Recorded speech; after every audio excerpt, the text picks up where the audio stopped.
So nice to meet you. My name's Dr. Andy Potter. I've been a GP for 10 years. I work in Milton Keynes.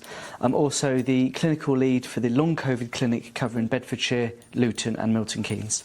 I'm Izzy and I'm a volunteer for Young Health Watch.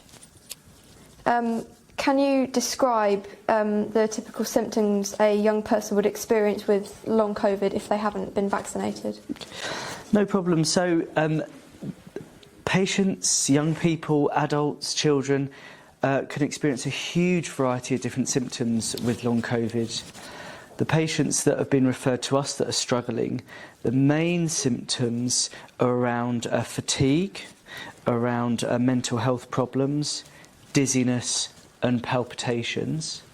So fatigue is a big problem, and fatigue means this unending, absolute total exhaustion that sleep does not really help improve. It's quite different from when you're just feeling tired and have a nice long sleep and the tiredness improves. Fatigue is quite different to that. So it doesn't matter for how long someone sleeps, if they're feeling very fatigued, they don't feel refreshed. So that's one of the more common symptoms that we see. Breathing problems can be a real problem as well.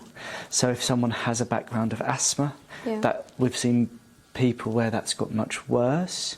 They're struggling to play football or netball or do any sorts of sport and activity because they're just feeling they can't catch the breath enough. Dizziness is very common as well.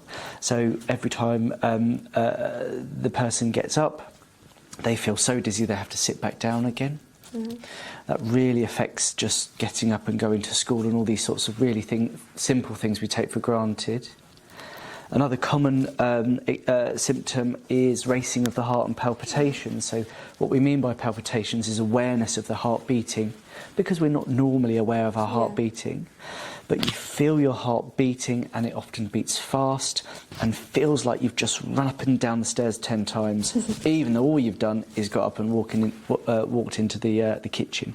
So they're the common symptoms, so feeling very fatigued, feeling dizzy, feeling short of breath, and palpitations, feeling of the heart racing.